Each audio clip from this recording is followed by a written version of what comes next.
شکل مسخ کرنے کا عذاب دیتے ہیں جب، تو پھر آگے ان کی نسل نہیں چلتی، وہ ختم ہو جاتے ہیں سب کے سب۔ اور یہ جو آج کے بندر ہیں نا، یہ ایز اے مخلوق پہلے سے تھے، اور ان کا تعلق بنی اسرائیل کے ساتھ نہیں ہے۔ وہ اسی وقت 3 دن کے بعد مر گئے تھے، ختم ہو گئے تھے۔ اور اچھا، اس سارے واقعے کی جو ڈیٹیل ہے نا، وہ سورہ الاعراف کے اندر موجود ہے، وہ آگے جا کے ہم تفصیل سے پڑھیں گے انشاءاللہ۔ اس آیت سے کیا بات سمجھ آئی ہمیں؟ کہ اللہ کے حکم پر ہیلا سازی کرنا، اپنی مرضی اور اپنی سہولت کے مطابق عمل کرنا، اللہ کے حکم میں تحویل کر دینا، اللہ کے حکم کو ڈسٹارٹ کر کے اپنے مطلب کا بنا لینا، یہ سراسر غلط ہے۔ ایک ہوتا ہے اللہ کے حکم کو توڑنا، اور ایک ہوتا ہے ہیلے بہانے کرنا، ایکسکیوزز پیش کرنا کہ نہیں ہم بالکل ٹھیک کر رہے ہیں۔ یہ چیز یعنی یہ اللہ کو اس قدر ناگوار اور ناپسند ہے کہ اللہ تعالیٰ دنیا اور آخرت دونوں میں اس کی سخت اور کڑی سزا دیتے ہیں۔ اور سمجھنے کی بات یہ ہے کہ جس کے اندر تقوی ہوتا ہے نا، اللہ کی ناراضگی کا ڈر ہوتا ہے، وہی پھر اللہ کی نافرمانی سے بچ سکتا ہے، اللہ کے حکم کو ایز اٹ از قبول کر سکتا ہے۔ تو اللہ کے حکموں کے آگے ہمارا بیہیویئر کیسا ہونا چاہیے؟ جھکنے والا، خود کو پوری طرح سے اللہ کے آگے سرنڈر کر دینے والا۔ ورنہ مچھلیاں تو ہمارے سامنے بھی وافر تعداد میں اچھلتی پھریں گی۔ کیا مطلب اس بات کا؟ مطلب یہ ہے کہ کوئی ایسا کام جس کی اللہ کی طرف سے پابندی ہے، ممانعت ہے، مثلا شراب نہیں بیچنی، خنزیر کا گوشت نہیں بیچنا، یا کوئی بھی ایسی چیز، لاٹری ہے، پرائز بانڈز ہیں، سود کا لین دین ہے، کوئی ایسا ادارہ ہے جو آپ کو حجاب لینے نہیں دیتا، کوئی ایسی جگہ ہے وہ آپ کو کہتے ہیں کہ آپ یہاں جاب کے دوران جو ہے وہ آپ نماز نہیں پڑھ سکتے، لیکن کیا ہے کہ اس کام میں، اس جگہ میں پیسہ بہت ہے۔ آپ کیا کہتے ہیں کہ ہائے ہم تو مسلمان ہیں، ہم تو لون بھی نہیں لے سکتے، ہمارے لیے تو بڑی پابندیاں ہیں، ہم یہ نہیں کر سکتے، ہم وہ نہیں کر سکتے۔ تو یہ جو اپرچونٹیز ہیں نا آپ کے سامنے، یہ مچھلیاں ہیں جو کود کود کر آپ کے سامنے آ رہی ہیں۔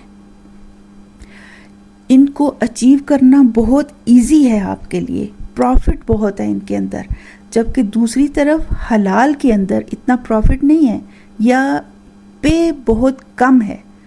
مگر اس وقت کیا یاد رکھنا ہے کہ جو اللہ میرے لیے رکھا ہے، جو اللہ نے، اسی کے اندر میرے لیے خیر بھی ہے اور برکت بھی ہے۔ اس بات پہ ہمارا بلائنڈ ٹرسٹ ہونا چاہیے، اور جس چیز سے منع کیا جا رہا ہے اس کے اندر میرے لیے برائی اور شر ہی ہے۔ وہ شر وقتی طور پہ مجھے دکھائی نہیں دے رہی، لیکن اس سے ڈرنا ہے اور ٹرسٹ رکھنا ہے کہ یقیناً اس میں میرے لیے شر ہے، اسی وجہ سے میرا اللہ مجھے اس سے منع کر رہا ہے۔ جیسے ہم ڈرتے ہیں نا کہ فلاں چیز میں جرمز ہوں گے، نہیں کھانی، باہر سے پانی نہیں پیتے کہ پیٹ خراب ہو جائے گا، کوئی بیماری لگ جائے گی۔ اسی طرح جب اللہ تعالیٰ کی طرف سے کسی کام سے منع کیا جاتا ہے تو ہمیں یقین ہونا چاہیے کہ یقیناً اس میں میرے لیے جرمز ہے، میرے لیے اس میں بہتری نہیں ہے، شر ہے اس میں، میرے لیے برائی ہے اس کے اندر۔ مجھے اللہ کی بات ماننی چاہیے، مجھے اس سے بچنا چاہیے۔ پھر آپ اپنے ارد گرد دیکھیے، بہت مچھلیاں آئیں گی، آپ کی ایکسس میں بھی ہوں گی، اوپن اپرچونٹیز ہوں گی آپ کے پاس۔ یہ اپرچونٹیز جو ہیں نا، یہ وہ مچھلیاں ہیں جن کو پکڑنے سے اللہ نے منع فرمایا ہے، کیونکہ وہ حرام ہیں۔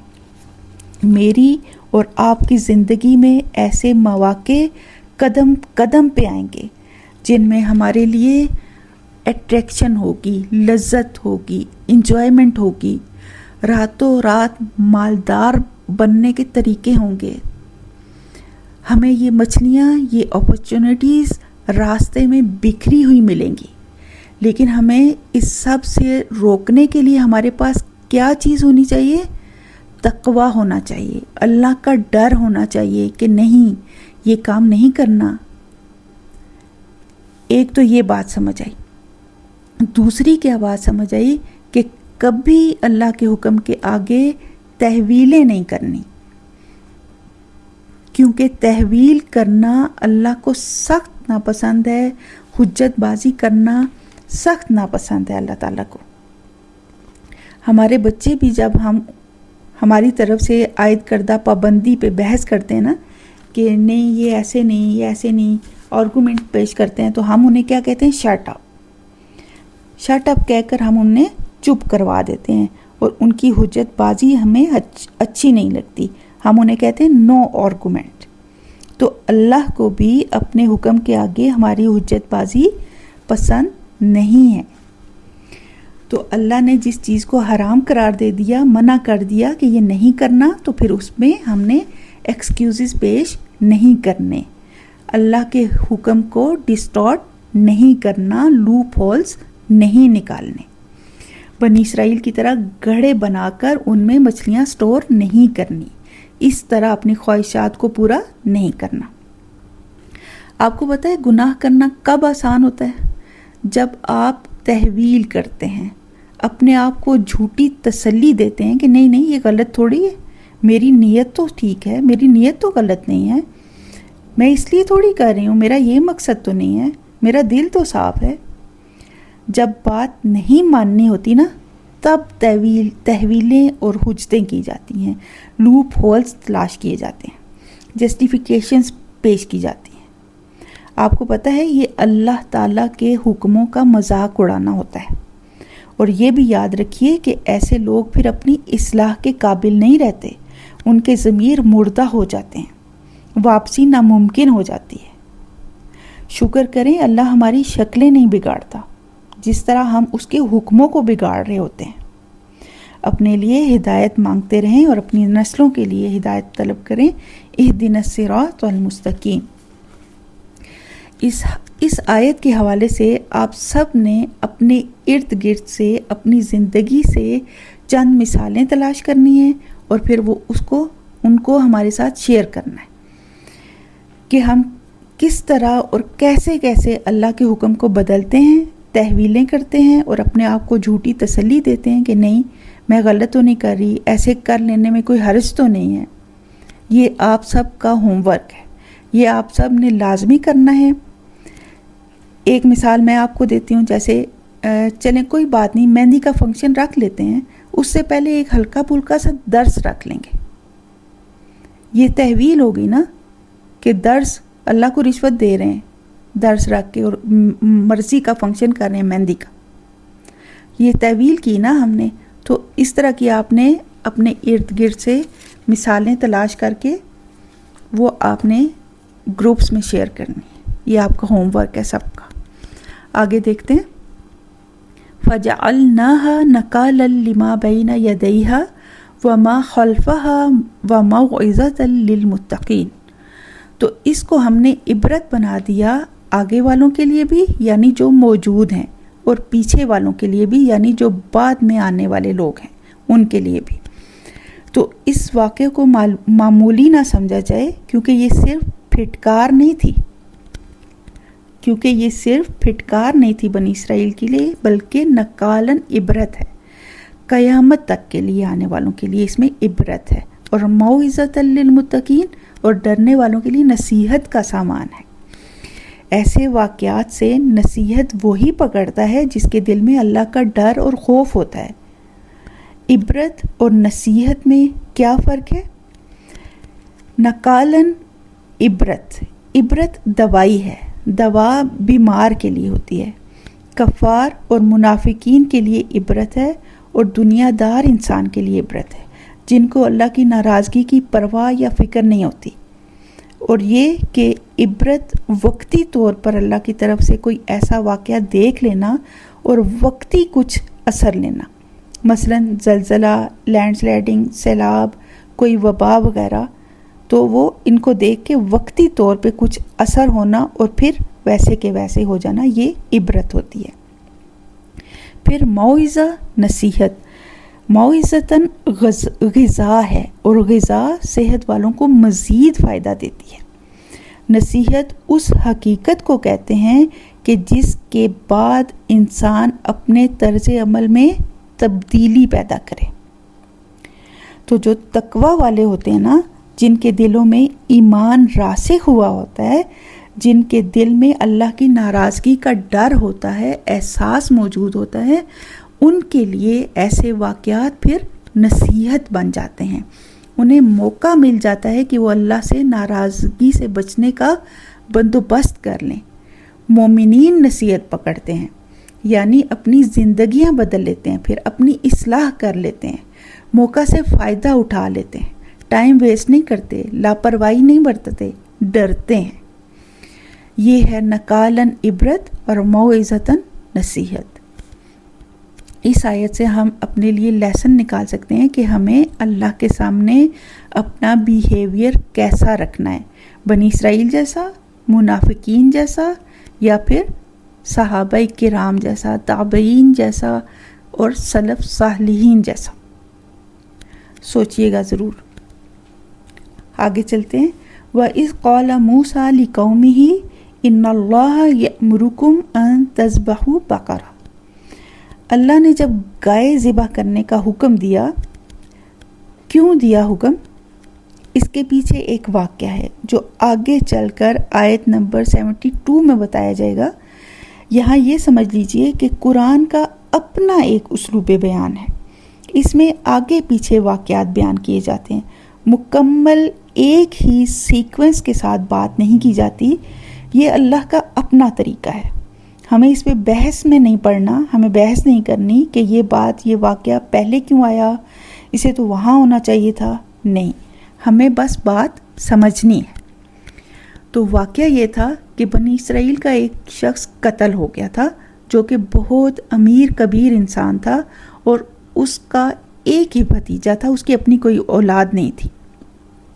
تو ہوا کیا کہ اس بھتیجے نے اپنے چچا کو قتل کر دیا اور لاش کو کسی اور کے دروازے کے آگے پھینک دیا، اور صبح اٹھ کے شور مچا دیا کہ میرا چچا نہیں مل رہا۔ سب نے اس کے ساتھ مل کے تلاش شروع کی، اور جس کے دروازے کے آگے اس کی لاش ملی، اس بندے پہ الزام لگ گیا کہ اسی نے قتل کیا ہے۔ اب فیصلہ مشکل ہو گیا تھا، فساد برپا ہو گیا، جھگڑا طول پکڑنے لگا۔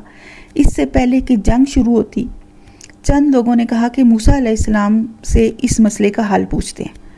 موسیٰ علیہ السلام کو وحی کے ذریعے بتایا گیا کہ انہیں کہو کہ ایک گائے ذبح کریں اور اس کے گوشت کا ایک حصہ مقتول کے جسم پہ لگائیں، تو مقتول خود بتائے گا کہ مجھے کس نے قتل کیا ہے۔ اس طرح معاملہ حل ہو جائے گا، پتہ چل جائے گا کہ قاتل کون ہے۔ تو جب موسیٰ علیہ السلام نے انہیں گائے ذبح کرنے کا کہا، تو انہوں نے بجائے بات ماننے کے آگے سے تحویلیں نکالنی شروع کر دیں، حجتیں پیش کرنے لگے۔ کیسے؟ قالوا اتتخذنا ہزوا، انہوں نے کہا کہ کیا تم ہمارے ساتھ مذاق کرتے ہو؟ سب سے پہلے کیا پتہ چل رہا ہے کہ لیک آف ادب ہے، ادب نہیں ہے بالکل، کہ ایک پیغمبر کے ساتھ کس طرح بات کرنی ہے۔ اور پیغمبر بھی تو اللہ کی طرف سے تمہیں پیغام لا کر دیتا ہے نا، اللہ کی طرف سے پیغام پہنچاتا ہے تم تک۔ تو نہ انہیں پیغمبر کے رتبے کا کوئی لحاظ ہے، نہ ان کی بات کا کوئی پاس ہے۔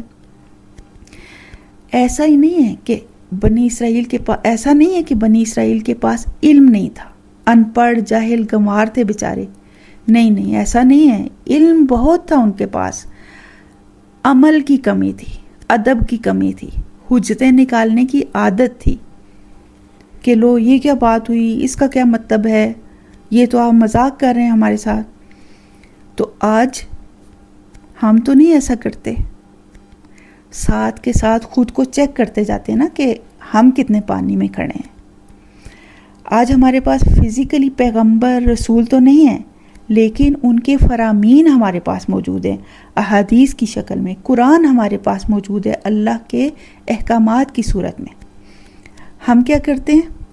ہم بنی اسرائیل کو تو بڑا برا سمجھتے ہیں کہ وہ کیسے، کتنے عجیب لوگ تھے۔ ہم اپنے گریبان میں بھی جھانکے نا کہ ہم کیا کر رہے ہیں۔ چند مثالیں دیکھتے ہیں۔ مثلا کھانا کھانے کے بعد انگلیاں چاٹنا سنت ہے، نبی صلی اللہ علیہ وسلم کا طریقہ ہے جی، جو ہمیں بھی سکھایا گیا۔ ہم اسے گنوار پن سمجھتے ہیں، جاہل پن سمجھتے ہیں۔ اپنی توہین سمجھتے ہیں. یہ کیا ہے؟ نبی صلی اللہ علیہ وسلم کی بات کو ڈینائل کرنا ہے. پھر نبی صلی اللہ علیہ وسلم نے بتایا کہ کھانے کی کوئی چیز نیچے زمین پہ گر جائے تو اسے جھاڑ کر پھونک مار کے کھا لیا کرو. ہم کیا کرتے ہیں؟ خود بھی اور اپنے بچوں کو بھی منع کرتے ہیں، نہیں نہیں نہیں نہیں، یہ منہ میں نہیں ڈالنا، اس میں جرمز لگ گئے ہیں. اس طرح کی ڈھیروں مثالیں ہوتی ہیں ہمارے سامنے کہ کس طرح ہم نبی صلی اللہ علیہ وسلم کی احادیث کا ڈینائل کر رہے ہوتے ہیں، لیکن ہم سمجھتے نہیں ہیں، یا شاید ہم سمجھنا نہیں چاہتے بنی اسرائیل کی طرح. تو یہ حدیث یا سنت کی مثالیں ہیں، تو ہم ان پہ ناک منہ نہ چڑھائیں کیونکہ یہ نبی صلی اللہ علیہ وسلم کی باتیں ہیں. اور پھر ہم تو قرآن کے احکامات کو نہیں بخشتے. مثلا قرآن کے احکامات کے بارے میں ہم کیا کہہ رہے ہوتے ہیں؟ نو وے، ہم تو نہیں یہ کر سکتے.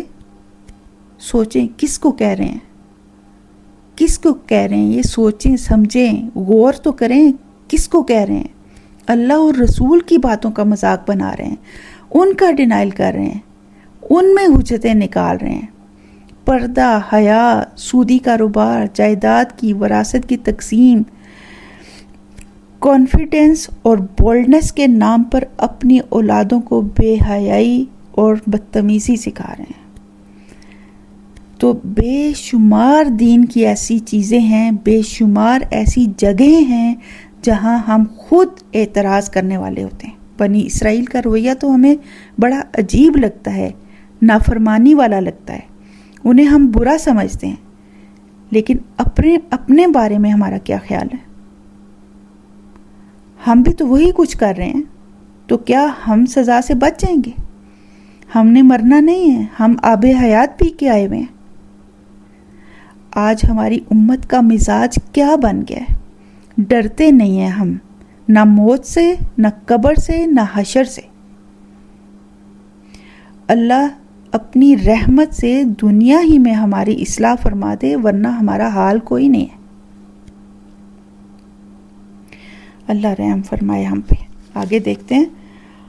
قال اعوذ باللہ ان اکون من الجاہلین. موسیٰ علیہ السلام نے کہا کہ میں اللہ کی پناہ لیتا ہوں کہ میں جاہلوں میں سے ہو جاؤں. ایک جاہل ہوتا ہے عالم کے مقابلے میں جاہل، جس کے پاس علم نہ ہو. ایک وہ بھی جاہل ہوتا ہے جو اپنا غصہ کنٹرول نہ کر سکے. لیکن یہاں جاہل اسے کہا جا رہا ہے جو اللہ کے حکموں کا مذاق اڑائے، بھلے وہ ایم اے پاس ہو، پی ایچ ڈی کیے ہوئے ہو. تو جب وہ اللہ کے حکموں کا مذاق اڑائے گا، ان پر بحث و تکرار کرے گا، تحویلیں پیش کرے گا، اس سے بڑا جاہل کوئی نہیں ہے پھر. اسی لیے موسیٰ علیہ السلام بھی پناہ مانگ رہے ہیں اس سے. اس میں ہمارے لیے لرننگ پوائنٹ کیا ہے کہ جب دین کے کسی حکم پر کوئی ہم سے بحث کرے تو ہمیں فضول بحث میں نہیں پڑنا، بلکہ اللہ سے پناہ مانگنی ہے اور سائڈ پہ ہو جانا ہے. موسیٰ علیہ السلام پیغمبر ہو کر پناہ مانگ رہے ہیں جہالت کے رویوں سے. پھر ایک اور پوائنٹ بھی سمجھیے کہ جب اللہ کا حکم آ جائے نا، تو وہ آپ کی سمجھ میں آ رہا ہے یا نہیں آ رہا، آپ نے اس میں لاجک تلاش نہیں کرنی، آپ نے اس میں کوئی حجت نہیں نکالنی. آپ نے صحابہ کرام والا بیہیویئر رکھنا ہے. سمعنا و اطعنا، ہم نے سنا، ہم نے مان لیا. کیوں؟ کیونکہ جب آپ اسلام میں داخل ہو گئے، آپ نے کلمہ پڑھ لیا، آپ نبی صلی اللہ علیہ وسلم کی رسالت پہ ایمان لے آئے، تو اب آپ کے لیے حجتیں کرنے کا، لاجک تلاش کرنے کا، آرگومنٹ کرنے کا اختیار ختم ہو گیا، دروازہ بند ہو گیا. ہاں، آپ اپنا نالج انکریز کرنے کے لیے، اسلام کو مزید گہرائی میں جاننے کے لیے سوال کر سکتے ہیں، اس میں ممانعت نہیں ہے. لیکن فضول میں بس کیوں، چونکہ، چنانچہ، کیسے، کب، کیوں، ان اعتراض والے چکروں میں نہیں پڑنا. ہمارے ساتھ مسئلہ پتہ کیا ہے؟ ہم اپنے دین کو اپنی عقل اور اپنی لاجک کے مطابق ری ایگزامنٹ کرنے کی کوشش کرتے ہیں، جو ایک مسلمان کو تو زیب دے ہی نہیں سکتا. اللہ کا نام ہے، اللہ کے بندو اس کلمے کو سمجھ کے پڑھ لو کہ یہ ہے کیا اور اس کے ہم سے تقاضے کیا کیا ہیں۔ ایویں یہ نہیں کہا گیا کہ مرتے وقت جس کی زبان پہ کلمہ جاری ہوگا وہ جنت میں جائے گا۔ یہ کوئی چھوٹی بات نہیں ہے، یہ کوئی چھوٹی چیز نہیں ہے، اس کے پیچھے آپ کی پوری زندگی کی حقیقت چھپی ہوتی ہے۔ اس لیے پورے کے پورے اپنے دین میں داخل ہو جائیے، کلمے کو سمجھیے، اس کی ڈیمانڈز کو سمجھیے۔ آگے چلتے ہیں۔ قَالُوا ادْعُ لَنَا رَبَّكَ يُبَيِّن لَنَا مَا هِيَ۔ یہ آیت پچھلی آیت سے ریلیٹ ہو رہی ہے کہ جب موسیٰ علیہ السلام نے بنی اسرائیل کو اللہ کی طرف سے حکم دیا کہ گائے ذبح کرو، تو اگر وہ کوئی بھی گائے پکڑ کے ذبح کر دیتے تو وہ حکم پورا ہو جانا تھا۔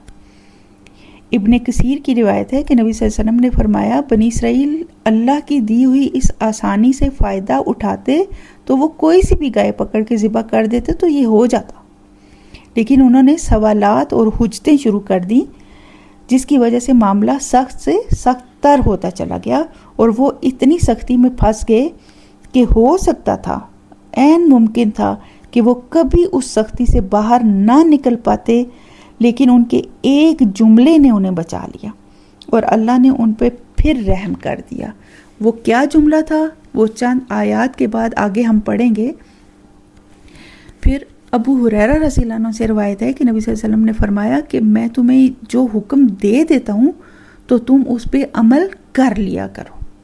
اس میں ہمارے لیے لرننگ پوائنٹ یہ ہے کہ جو قرآن میں اللہ کی طرف سے حکم ہے یا نبی صلی اللہ علیہ وسلم کی طرف سے حدیث کے الفاظ ہیں، حکم ہیں، تو ہمیں اسے فوراً ماننا چاہیے، کیلو کال نہیں کرنی چاہیے، کیونکہ یہ اللہ کو سخت ناپسند ہے، ناگوار ہے۔ کثرت سوال دین میں پسندیدہ نہیں ہے۔